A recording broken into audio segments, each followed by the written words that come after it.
Hello everyone, welcome to the Alrasta channel.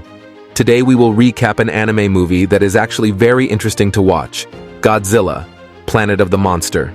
So in short, it tells the story of 22 years after mankind left Earth, due to the appearance of a kaiju named Godzilla. During that time, humans began to formulate a plan to defeat Godzilla. However, once they returned to Earth, humans discovered that various things had happened on Earth, including that they could not confirm whether the Godzilla on Earth now was the same Godzilla who had driven them from the planet.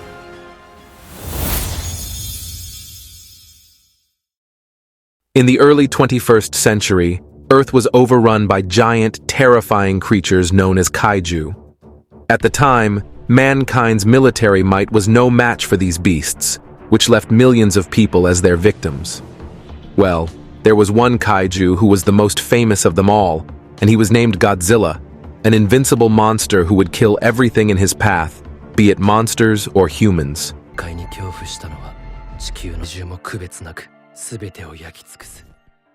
At a time when humanity was suffering, suddenly an alien race known as Exif arrived on Earth with the intention of helping humans, namely by introducing a religion or belief, so that humans no longer experience tremendous despair due to this disaster.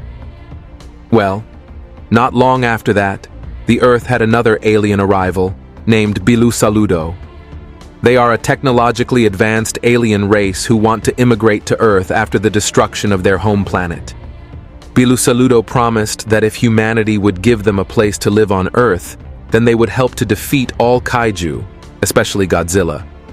Then, in 2046, Bilu Saludo almost completed the anti-Godzilla weapon, Mecha Godzilla. However, unexpectedly, Godzilla destroyed their facility before Mecha Godzilla could be activated. And as a result of that incident, Bilu Saludo was forced to abandon the Mecha Godzilla project. Now, with all the defeats that humanity had suffered, it was even more agonizing to see the destruction that Godzilla had wrought. Therefore, the central government then organized a desperate plan to evacuate 15,000 humans from the planet in search of a new home elsewhere in the universe. The people would be divided into two groups. 10,000 passengers would board the Horatio, heading to the planet Kepler 452. The other 5,000 will board the Aratrum, heading to the planet Tau-E. A young boy named Haruo Sakaki was seen rushing to Aratrum with his grandfather, Daiichi. There, he witnessed Godzilla appear and then obliterate one of the transport planes that was scheduled to fly to Aratrum.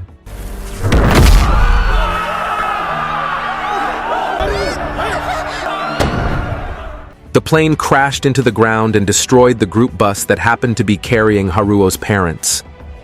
Since then, Haruo has never forgotten what happened to his parents. Haruo promised that one day he would destroy Godzilla to avenge the deaths of his parents. 22 years have passed since the Aratrum spaceship left Earth, and they finally reached their destination, the planet Tau-E. During the 22-year journey, apparently, resources and also food have been very scarce. As a result, the passenger list of 5,000 people has shrunk to 4,000. Now, a landing ship that carries many elderly passengers, including Haruo's grandfather Daiichi, is asked to prepare to descend to the surface of the planet Tau-E to determine and also find out whether the planet is indeed habitable or not. However, Haruo, who is now an adult body and captain on the Aratrum ship, believes that all of this is the evil intention of the higher-ups, who aim to reduce the elderly population on Aratrum by sending these passengers to a planet that could be dangerous for them. Because of this, Haruo then chose to take illegal action by locking himself up while carrying a large amount of explosives in the landing ship and threatening to detonate it if the landing mission was not cancelled. But before he could do so, Haruo was suddenly contacted by his grandfather, Daiichi, who then explained that he and the other passengers actually volunteered for this mission because they felt that they were too old, especially if they had to continue living in Aratrum. Apparently, Daiichi's grandfather prefers to die on land rather than in space. Even though Haruo had begged his grandfather not to continue this mission, He could not do anything after the Aratrum security forces broke in and arrested Haruo. Haruo could only watch from inside his prison cell when the landing ship his grandfather was on suddenly exploded while entering the atmosphere of Tau-E.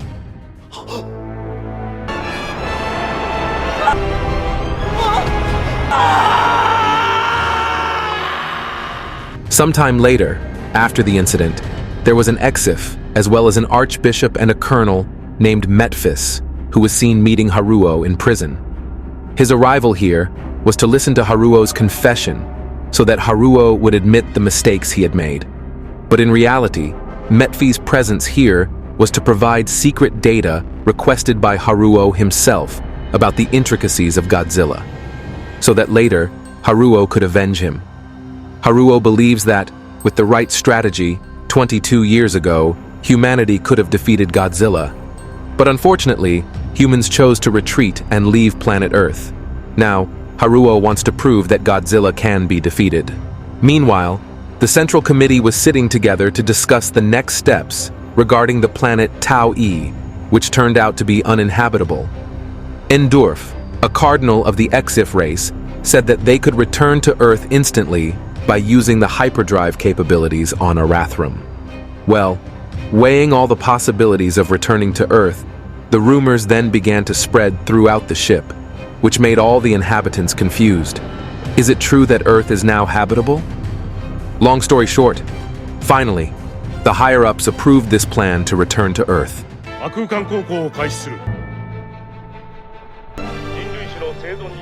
They then activated Arathrum's hyperdrive, whereupon Arathrum's ship then emerged from hyperspace and was now just outside Earth's orbit.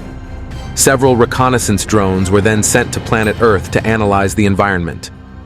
Well, from the results of the analysis, it was found that there was at least a 10,000-year time difference since they left Earth 22 years ago, where it has made environmental conditions also undergo many changes. Drone altitude at 500 meters. Electromagnetic interference. What's that? Wait, what? What's happening? Drone 6 lost. Damn it. Maybe it was thunder or lightning. Fool! No one could possibly forget that roar. A professor named Martin said that the reason Godzilla has survived this long is because he has undergone a cycle that occurs every few millennia. Godzilla scatters heavy radiation in the environment around him. Godzilla remains a unique genetic anomaly that even now we cannot compare to other organisms. It may be going dormant every few millennia. Or, over 10,000 years, it could have multiplied, and this could be the last surviving one. Godzilla's existence defies every established law of biology we know. So, we can't simply ignore the possibility that it could be immortal. Well, at this moment, Metphis informed the committee that they would inevitably have to defeat Godzilla. Metphis said that they had prepared a plan called the Anti-Godzilla Strategy. Metphis added that he was also ready to reveal the person behind the Anti-Godzilla plan. However, with two conditions, of course first, the committee must be willing to retract all accusations of leaking confidential information. And second, Captain Haruo Sakaki must be released. Well, having no choice, the committee finally agreed, and Haruo was released and allowed to propose his plan to the Central Committee. During the meeting, Haruo explained that the reason Godzilla was invincible was because of a shield, an electromagnetic defense mechanism used from within his body. Haruo was certain that the shield was produced by an organ in Godzilla's body. If they paid close attention to when Godzilla deployed it, they might be able to pinpoint the location of the organ in question. Essentially, once they found it, they had to destroy the organ and send an EMP prop into Godzilla's body before the organ regenerated, which would also theoretically cause Godzilla's body to become over-energized, causing it to explode. But in order to carry out the mission, Haruo said that he needed at least 600 people to help him. Long story short, 4 companies of troops were then deployed to the surface of the Earth under Galugu's command. Even though he was free, Haruo still had to be tied up in the expedition on a ship piloted by Colonel Leland, Metphis, and Major Belubey. Well, finally, after using thermobaric bombs, they managed to land at various points and immediately began preparing for anti-Godzilla operations. Professor Martin then asked Leland for permission to lead the Timomiya expedition into the forest to study the flora and fauna. Haruo, who asked to participate, was also allowed, but on condition that he had to be supervised by a sergeant named Yuko. Well, when he saw Yuko, it immediately made Haruo shocked. So both Haruo and Yuko were raised by their grandfather, Daiichi. Well, on the way, Yuko explained that she herself really wanted to meet Haruo to talk about the death of their grandfather. At that time, the committee claimed that they had taken all the explosives installed by Haruo. However, in reality, the ship exploded as well, which made Yuko wonder if the committee was really planning to reduce the population of old people. Hearing that, Haruo became skeptical. He didn't believe that everyone in the committee was all evil, because he certainly didn't want to suspect the friends he already trusted. Next, from there, the team found a building that had been destroyed, which made them so astonished. Because after 10,000 years, they can still find the ancient civilization of mankind for the first time. Meanwhile, winged reptilian creatures emerged from the jungle. They were seen breaking into the base camp and began attacking the soldiers.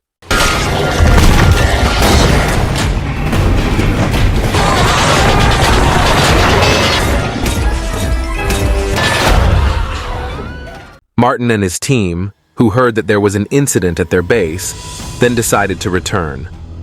Well, when they arrived, they found the carcass of one of the creatures. Martin then cut a few of its teeth and brought them into the landing ship to be analyzed. As a result, Martin found that the Earth had been around for almost 20,000 years since they left it. Further analysis showed that the creatures and plants from the forest had a lot in common, both containing metallic materials. Martin also said that the winged creature that attacked them came from the same genome as Godzilla.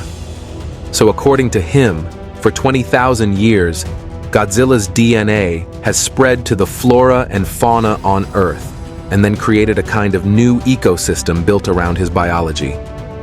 Hearing this immediately made Colonel Leland decide to leave and cancel their mission, because he felt that this Earth was no longer habitable.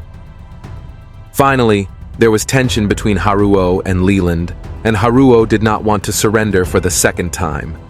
But even though they intended to return, of course they couldn't, because all the landing ships had been damaged by the previous attack. So, inevitably, they had to join the other 3 landing teams at some point. However, Metphys warned them that the path they would take would be in the same location where Godzilla was detected to frequently appear. Long story short, they then began to move and managed to join teams B and C. Well, as they began to walk back towards Team D, Haruo had said, "What was the point of coming here if they all had to go back again?"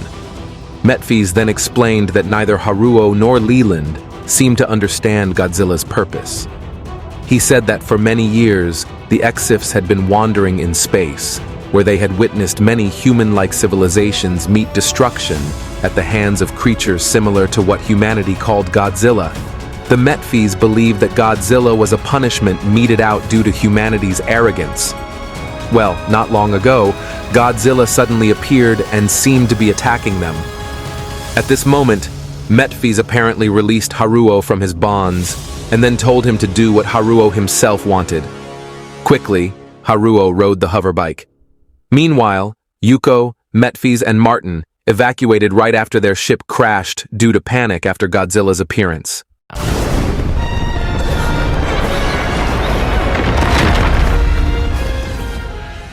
Well, after taking off, Haruo then tried to attack Godzilla, but the damage produced was not enough to make Godzilla use his shield. Here, apparently, Leland chose to help Haruo by shooting at Godzilla. With such an artillery attack, Godzilla was forced to activate his shield. But as a result, Godzilla had to explode it with atomic breath.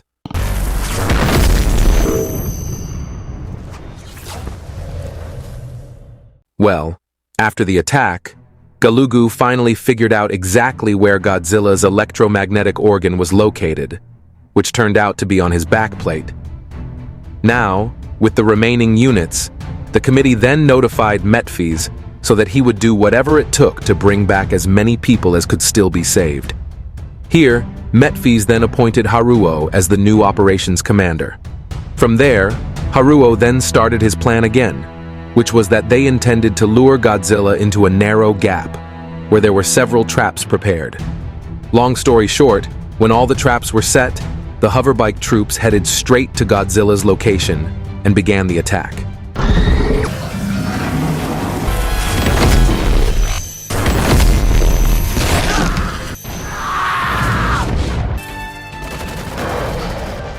The attack caused many casualties, not to mention a flock of winged creatures that also emerged from the forest and attacked them.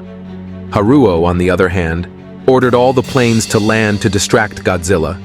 From there, the planes then flew in front of Godzilla and dropped thermobaric bombs, which automatically succeeded in attracting Godzilla's attention to the trap site. Long story short, once Godzilla entered it, the explosives that had been planted by the Galugu team were detonated.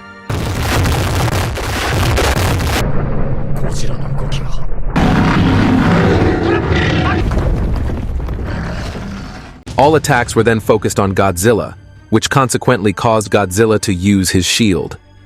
At this moment, the artillery troops managed to detect exactly when Godzilla's shield would open, and when it did, boom.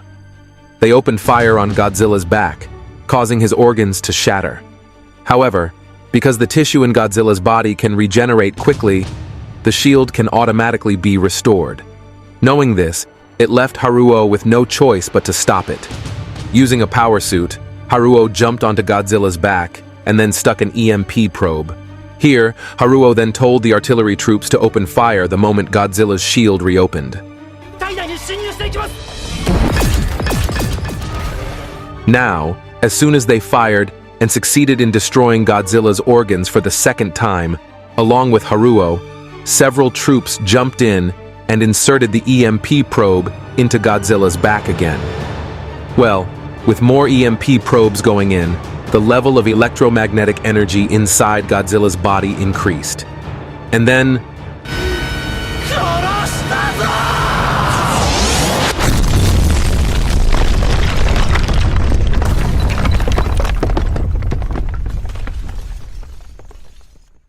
After the battle, Haruo and the others were seen looking at the remains of Godzilla's destruction. But even so, Professor Martin gave his opinion, in which he said that this Godzilla that they had just killed was probably not the same Godzilla that drove humans from Earth at that time. Martin also theorized that this Godzilla was an offshoot of the original Godzilla, who then inherited its form and abilities. And if that's true, it means there are probably more Godzillas on the planet.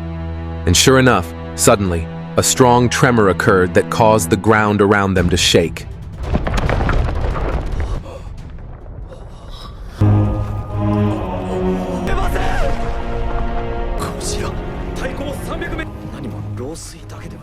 From the results of observations, it is estimated that this creature is more than 300 meters tall, and its weight even reaches 100,000 metric tons. It then made Haruo wonder, how could a monster like this be said to be a living being? Well, when Haruo told everyone to retreat, Metphys, who happened to be on the other side, saw the appearance of Godzilla. Here, Metphys said that apparently the king of all monsters had finally shown himself once again. Meanwhile, Godzilla, who witnessed the humans fleeing, then swung his tail into the air, thus producing a tremendous shockwave that seemed to destroy all the human vehicles. In this moment, Haruo witnessed the horrifying figure of Godzilla from beyond the ruins, where he vowed to kill the creature once again. Sometime later, Haruo woke up in a hut, along with a masked woman who was nearby. When the woman saw Haruo awake, she turned around and removed her mask. The scene moved to Aratrum, where the Central Committee received a transmission informing them of the situation. In the footage, they saw that the Godzilla that caused their defeat was the same Godzilla that drove them from Earth. Deputy Director Takeshi then asked Admiral Umberto Mori what their next move should be. But before the question could be answered, the Bilusaludo chieftain, Doludo, said that it was unlikely that they would ever return to Earth. From here, they became worried about what would happen if Godzilla could see their position in Earth's orbit. From the results of the analysis, it was estimated that Godzilla's atomic breath could most likely penetrate the atmosphere and hit Eritrum. Although the possibility of Godzilla seeing their position was very low, the members of the Central Committee planned to exit Earth's orbit and retreat to the Moon's orbit. Here, there was tension between Hamamoto and DeLudo, who were arguing about the fate of the people still on Earth. Are they still alive, or are there no survivors? Therefore, to make sure, Mori then ordered several surveillance drones in an effort to find survivors. But if within 48 hours they don't find any signs of survivors, then they will be forced to retreat from Earth to the Moon's orbit. Meanwhile, on Earth, Captain Haruo Sakaki woke up in a hut. He was surprised to find out that he could breathe on Earth without using aids. From there, the curious Haruo put his clothes back on and decided to go looking for his friends. But when he opened the door, he suddenly met a woman, who then made Haruo wonder, how can humans live on this planet? Well, because the woman ran away, inevitably Haruo chased her, until finally Haruo arrived in the middle of the forest, where he suddenly detected a heat source in a swamp-like area, which Haruo believed might be one of their landing ships. Well, as he began to cross the swamp, the mysterious woman suddenly appeared, trying to warn that the swamp was very dangerous. Well, because this woman didn't understand human language, Haruo, who wanted to thank her, was confused. Not long after, the mysterious woman then received some kind of telepathic signal, and she then ran into the forest, which was followed by Haruo, who tried to chase her while asking if there were other humans who survived. Not long after, Haruo received a radio communication from Yuko, who turned out to be alive, along with Belube, Lieutenant Adam, and also Corporal Marco, who apparently the three of them were defending against an unknown attack.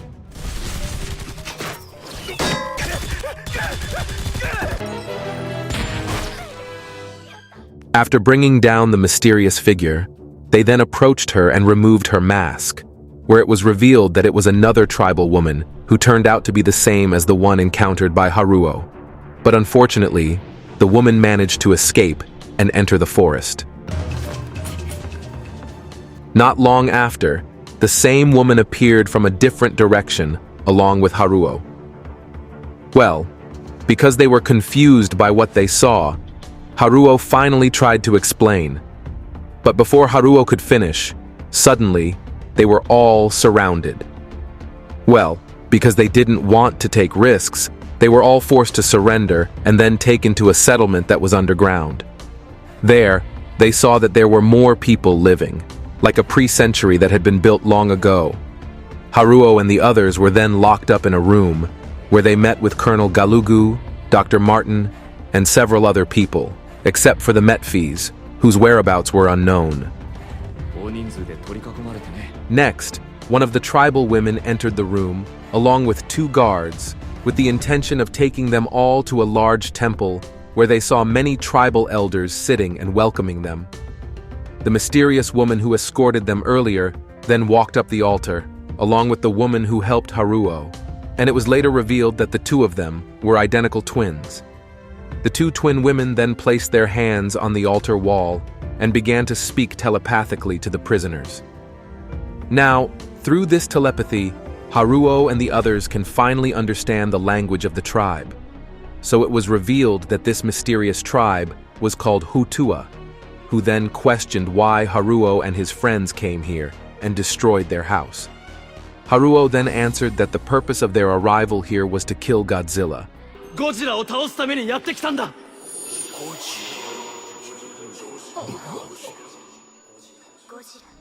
Hearing this, the twins responded, saying that Godzilla is a destructive creature that has been spreading fear as well as being an enemy of their god. They also warned that Godzilla could not be defeated. That was because Godzilla had already destroyed their god and left behind only an egg. Hearing that, Haruo became angry. Haruo said that it was all untrue and that they should be able to defeat Godzilla. Well, because Haruo and his friends are not enemies, the Hutua tribe finally let them go. One of the members, named Marco, asked Haruo if he really intended to fight Godzilla again. Well, when Haruo replied that he would do it again, Marco became angry and even accused Haruo of making many people victims at the hands of Godzilla. Fortunately here, Belube defended Haruo by saying that Haruo's plan to defeat Godzilla was arguably successful, and if they could do it again, then they might also be able to destroy a bigger Godzilla. Well, when they were at the exit of the Hutua village, the twins suddenly spoke in human language and asked that they both be allowed to accompany Haruo and friends. Seeing that the twins could speak their language, Dr. Martin was even more convinced that the Hutua tribe did have a very high level of intelligence. Long story short, they then walked through the jungle to find a landing craft that was thought to still be in a certain location. Here, the twins then introduced themselves as Miana and Maina. Well, the Miana is the one who helped Haruo before, while the Maina, who is always glaring, is the one who attacked Yuko and the others. Well, not long after, Yuko received a signal that might have come from the landing ship. However, when she tried to investigate, Yuko was attacked by something instead.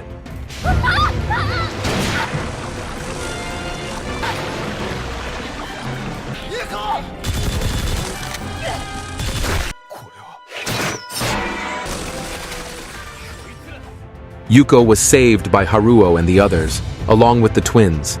In that incident, Galugu had seen that the arrows shot by the twins could kill the creatures. Because of that, Galugu then tried to check it out.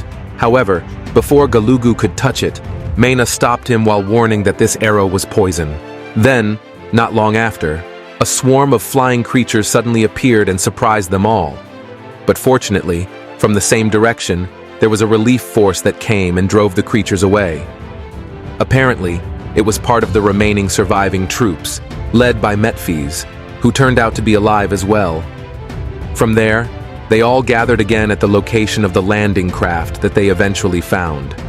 A signal asking for help was then sent to the Aratrum, which was then received by the committee, which immediately responded by sending a rescue team. Well, while waiting for help to arrive, Galugu and Belube asked Haruo to talk to them about an invention that could be used to kill Godzilla. They discovered that the arrowheads used by the Hutua tribe were made of nanometal, a form of metal that was used to make Mechagodzilla 20,000 years ago. So, Galugu and Belube discovered that the Hutua had made their tools and weapons out of large chunks of nanometal, which apparently evolved over time. Well, the point is that if they can find the nanometal source, then surely they can harvest enough resources to make a weapon capable of killing Godzilla. Well, since the location was estimated to be not so far away, Haruo then told everyone that he would not force anyone to come with him. ゴジラの同族を倒した。そう思った者もいるだろう。 All the members of Bilusaludo agreed to stay, as did Yuko, Adam, and many other soldiers. Next, Haruo and the others watched the landing craft depart, along with all the soldiers who chose to return to the Aratrum. To cut a long story short, once the plane arrived at the Aratrum, as it turned out, there were only 3 people. Okay, back to Earth, where Miana and Maina escort Haruo and the others to the nanometal site, where the Mecha Godzilla facility is located. As they passed through a cave, Martin tried to say something to Haruo about his analysis, which revealed that apparently the DNA of the Hutua people came from insects. Martin also gave the thesis that it seems that life on this planet is becoming more like Godzilla. Martin also said that this planet has chosen Godzilla as its ruler after humans destroyed the Earth's environment due to pollution and nuclear tests. But unfortunately, instead of the planet's ecosystem returning to its original state, Godzilla permanently altered it to the point where all life now seems to have to serve or follow the will of Godzilla. Next, from there, they reached the outside of the cave. Here, they were briefly attacked by flying creatures, but not long after, they were suddenly surprised by the appearance of nanometal spikes that instantly killed the creatures.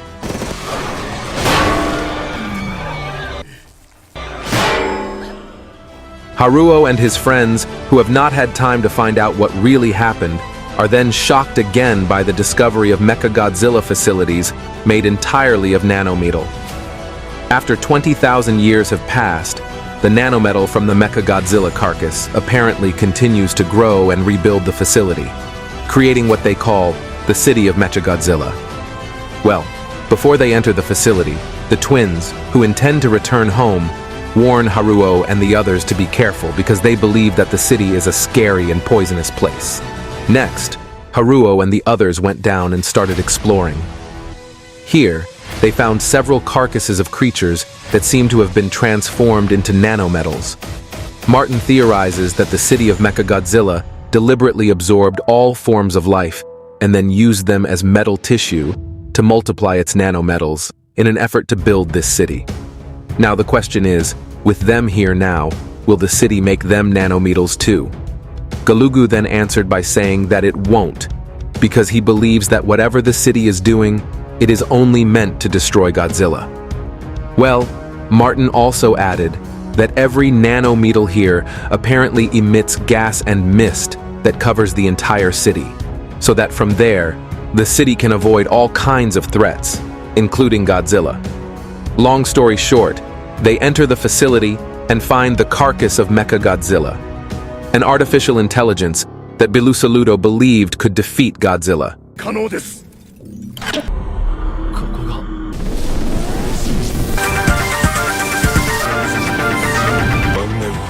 ナノメタ復元。 Well, after successfully reactivating the city, they then reorganized the plan that was thwarted 20,000 years ago by Godzilla.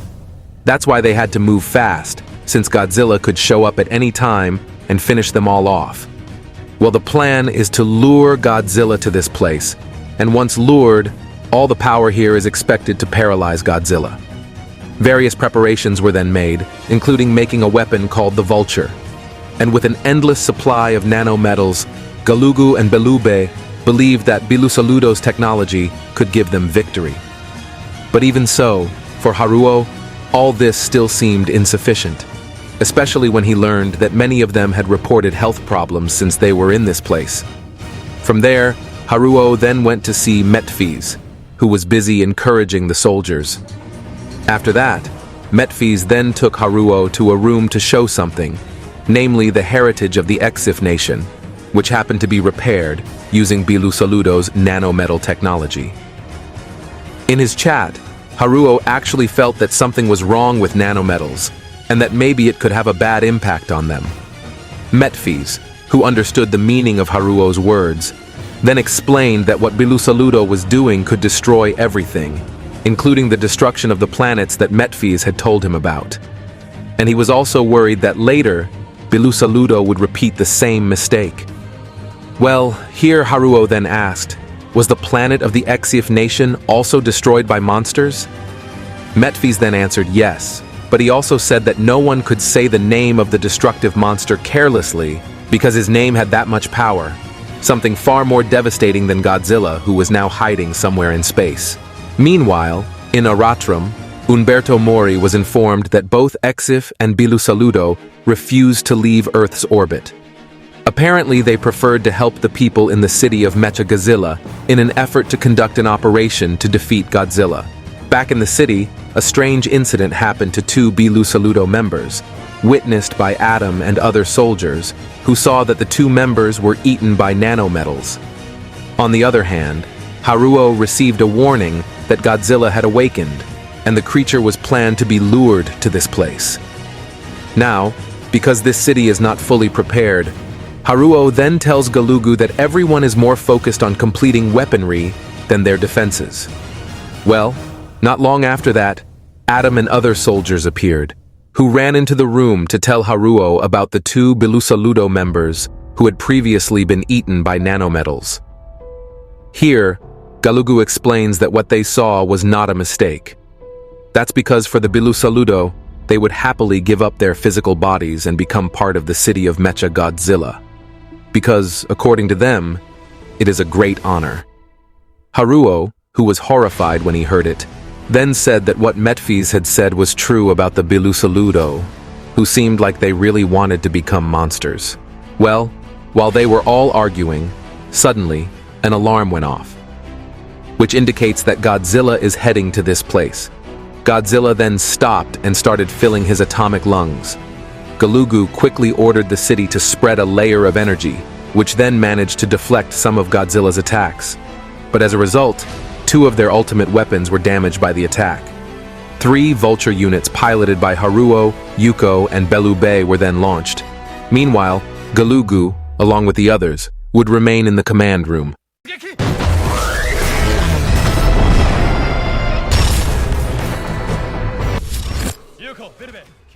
An exciting battle ensues, which almost makes Yuko a victim of Godzilla's atomic breath attack. But luckily, what they did managed to provoke Godzilla, and now the creature is walking towards the location of the trap.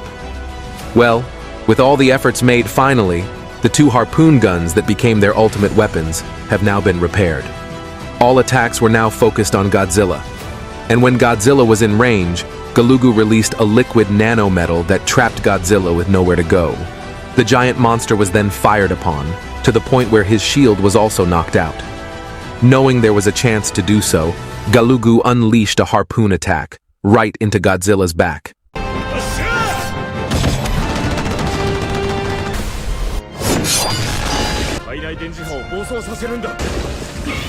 Apparently, the attack did not make Godzilla explode. Instead, Godzilla's body temperature increased drastically, which even melted everything around him. Meanwhile, back in the command room, Galugu, unwilling to be defeated by Godzilla, decided to turn himself in to be devoured by the nanometals. Outside, Belube has a plan to make Godzilla explode, which is to use a suicide strategy by flying and swooping down on Godzilla's back to make him explode. However, because one part of the Vulture could not withstand the heat for long enough, Galugu, who had already fused with the nanometal, forcibly triggered the Vulture's nanometal to fuse with its pilots. Here, Belube, as Bilusaludo, would have accepted the fusion, but not Yuko and Haruo, where they rejected it. Yuko therefore tried to get out, but because the surrounding temperature was too high, it caused her to fall. But luckily, Haruo quickly saved Yuko. Well, here, Haruo also found that his body also refused to join the nanometal, which made Galugu confused. At this moment, Metphis then contacts Haruo, who tries to warn that after Godzilla is successfully destroyed, the nanometals in the city of Mechagodzilla will continue to multiply, so that they can affect the entire planet. Knowing this, Haruo was forced to make a painful decision. He chose to fly to the Mechagodzilla city control room and then face Galugu. Haruo then told Galugu that he wanted to end the horror of the nanometal.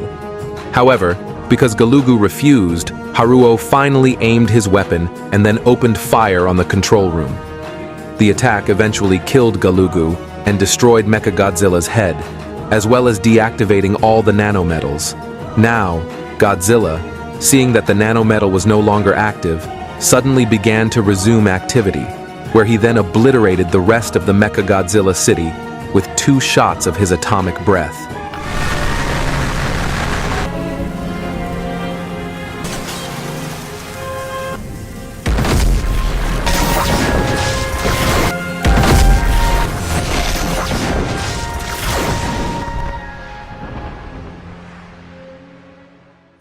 After that, Haruo landed at the top of the hill, along with Yuko, who was now in his arms. Yuko's body, which had been affected by nanometal, apparently could not be helped anymore, which made Haruo sad, and he did not want to lose Yuko. Next, in the closing section, Haruo recalls the 3rd moment Metphis told him about the forbidden name of the creature that had long destroyed planet Exif. Ghidorah. After the destruction of Mechagodzilla City, Dr. Martin and several other soldiers continued to monitor and confirm whether Godzilla was still alive. After destroying the city, it seemed that Godzilla was asleep and trying to regain his strength. Meanwhile, in Arathrum, the Central Committee gathered again to listen to the seconds of the conversation between Haruo and Galugu.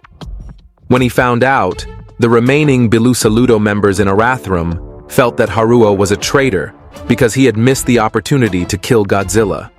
Well, from there, they demanded to punish Haruo. But for Takeshi, who represented the human side, he disagreed. He believes that what Haruo did was to reveal Bilusaludo's true intention to rule the earth using nanometals. 貴様で榊と同じ妄言をこそがあなた一個人の心情でなくて何なのだ As a result, the Bilusaludo then rebelled. They hijacked the ship's engine room while demanding that the committee force Haruo to take responsibility for his actions. On Earth, Haruo and the survivors returned to the village of Hutua. Here, Haruo was told by Dr. Martin about Yuko's heart, which was apparently still beating due to the effects of the nanometal, which seemed to act as a life support system. But even so, her brain function is dead, and this Yuko will no longer have a chance to live again.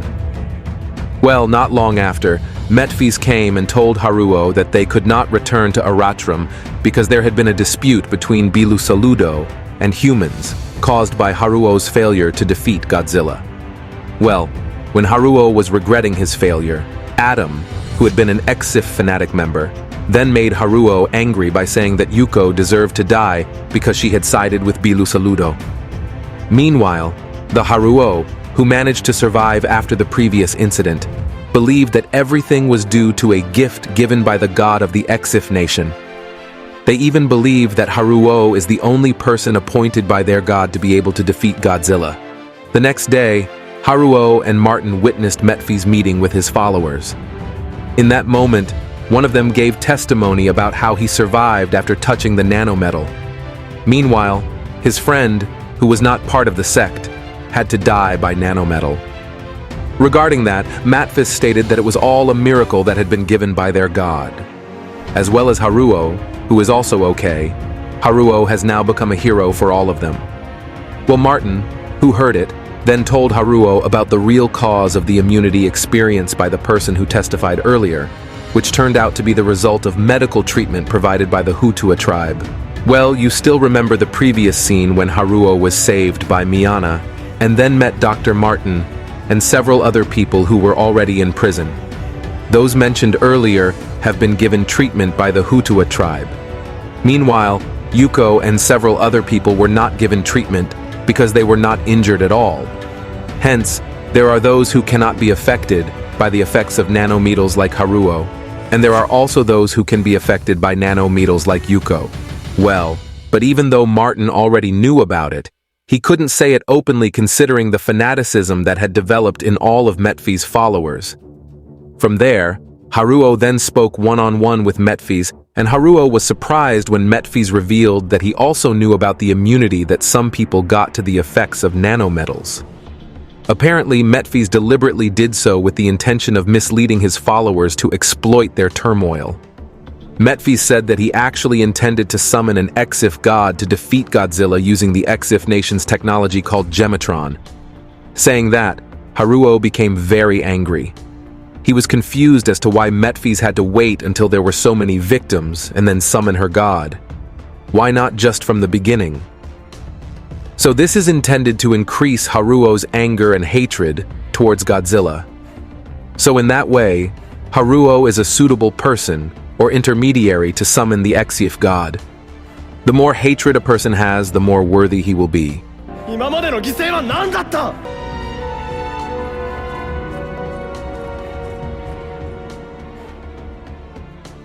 From there, Haruo then went to Yuko's room and met Martin, who then told him about Metphis' plan. However, after hearing it, Martin felt that it was already Metphis' job as a missionary, whose main goal was to turn Haruo into a doll for their ritual process. Here, Martin also tells Haruo about the hostage-taking by Bilusaludo in Arathrum with the intention of forcing Umberto Mori to sentence Haruo to death. Well, to anticipate this, Martin has arranged a plan with the Hutua tribe to keep Haruo safe and hidden until they can find a solution to overcome it. Later that night, while with Miana, Haruo expressed his despair because he had failed to kill Godzilla and also had to lose Yuko. Hearing that, Miana then tried to console him by saying that Haruo had actually won. For every Hutua, they believe that the meaning of winning is being able to survive, in the real sense of having children, having a family, and also having offspring. Whereas dying is something that will eventually be forgotten, it is a defeat. Miyana then said that in order to defeat Godzilla, Haruo must maintain the meaning of victory, namely, survival. Miyana asked Haruo to connect with her in order to survive, but apparently, Haruo refused by saying that there was no need for Haruo to go this far. But strangely, when Mina came to Haruo and offered the same thing, he did not refuse. Well, it turns out that Haruo just realized that the figure who had saved his life and treated his wounds was Mina, not Miyana. And another reason why Haruo didn't refuse was because both Mina and Haruo were actually afraid. Both were worried that they would lose the battle against Godzilla. Meanwhile, Miyana found Metphys, who were communicating telepathically with Endorf about their goals and plans, namely using Haruo as the main victim in their ritual. Here, it is also revealed that if it turns out that the Exif Nation, besides being able to do telepathy, can also know what someone wants through the power of telepathy. That's why the Metphys have always been silent and rarely even talk, which is the goal of knowing and learning what the person wants. Well, after revealing what his plan was, Metphys then kidnapped Miyana. On the other hand, Haruo had a vision in his dream where he met Metphys, who again tried to convince him to want to summon the god Exif, as well as offer him a bowl of silvery liquid. Well, because it was suspicious, Haruo then tried to check it out. But how shocked he was when he saw the cauldron, which turned out to contain Miyana's head. Haruo, who screamed in fear, then woke up, where he saw Mina, who apparently felt the same way. But the difference is that in his vision, Mina said that his sister mentioned the name Ghidorah.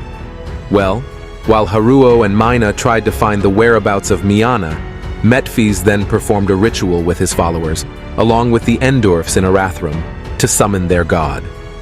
The creature then manifested as a shadow on Earth, and partly through the Singularity, which then preyed on all Metphys followers, while destroying Arathrum.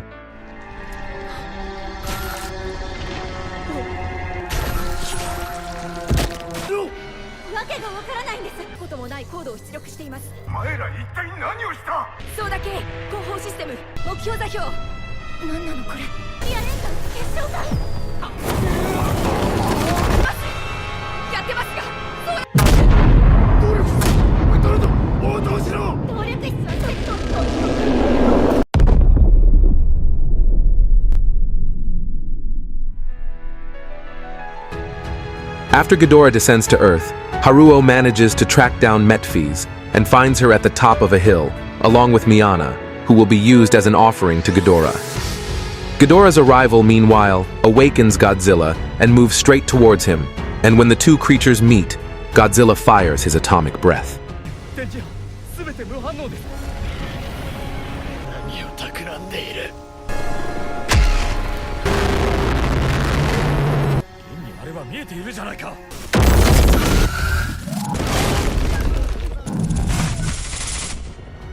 But apparently, the attack meant nothing to Ghidorah, as he created a kind of distortion space of his own, allowing him to use his own gravity to deflect the atomic breath attack. Ghidorah then begins to attack Godzilla, who seems helpless against the intangible monster as its head bites into Godzilla while draining its energy. Seeing this, Martin concluded that the creature fighting Godzilla seemed to be able to touch, but not be touched. Or in other words, Ghidorah's true original form was in a different universe, which was currently being guided by someone in their universe. Godzilla's electromagnetic shielding power cannot even respond to the attacks directed at it, which makes Godzilla even more helpless. Not long after, from behind the clouds, 2 more Ghidorah heads appeared. So there were now 3 heads attacking Godzilla simultaneously. Meanwhile, Haruo, who was still trying to stop Metphys, suddenly found out that Metphys had gouged out his right eye and replaced it with a metal Exif. Haruo was then rendered helpless when Metphys entered Haruo's mind. In his subconscious, Haruo then learned the fact that it turned out that the Exifs found Ghidorah when they tried to see or go beyond the boundaries of the universe in search of immortality. From there, the Exifs then sacrificed their own home to Ghidorah, where they realized that immortality did not exist. From then on, the remaining Exifs worship Ghidorah as their god, while trying to find someone who can release them again, in order to destroy the universe. On the other hand, Martin, who knew Godzilla was not their enemy, then, together with Mina, went to the Hautua temple. Apparently, Mina wanted to ask for help from their god Mothra to contact Haruo telepathically.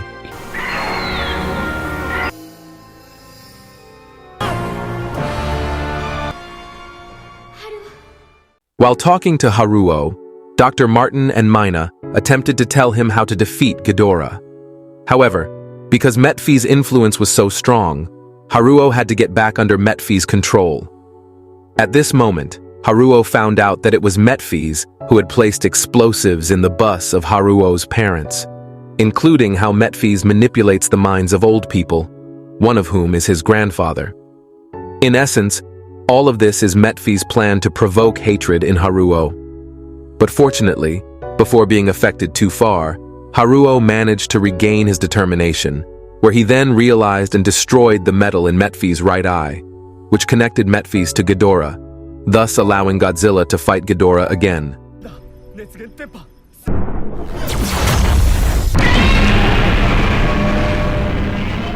Now Godzilla can touch Ghidorah, and that means it's time for the three-headed monster to return to his universe.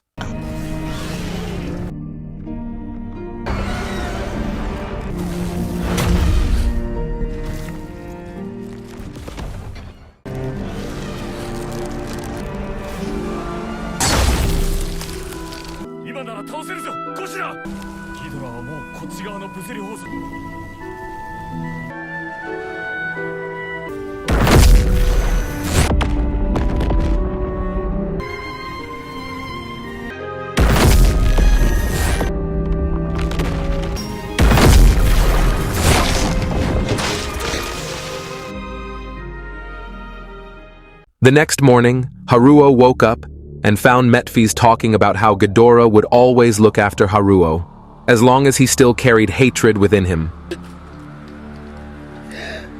After the battle, all remaining humans on planet Earth discarded all their technology, including weapons and clothing, in favor of adapting to the Hautua people. From there, time passed until Mina became pregnant. Well, Martin then called Haruo in order to show Haruo that one of the Vulture planes that was once damaged has now successfully reactivated. Martin realizes that it looks like humanity still has a chance once again to restore their civilization using nanometal technology. Haruo suddenly had a vision where he saw Metfi's, who said that this kind of insatiable nature was indeed the nature of humans, which implied that they would return to their previous state. Well, not wanting that to happen, Haruo then took Yuko's body, where he intended to leave and end it all. Miyana had tried to stop Haruo by saying that Haruo would lose if he kept doing it. Haruo, who was already too much, then replied, saying that sometimes one must choose a battle that will make him lose. Haruo then added that, without defeat, life would feel the same as a beast. Well, while carrying Yuko's body, Haruo then left using Vulture and flew towards Godzilla. Apparently, Haruo intends to end his life so that later there will be no more victims. Haruo is the last of those who really hate Godzilla. He deliberately challenged Godzilla in order to destroy the remnants of the past.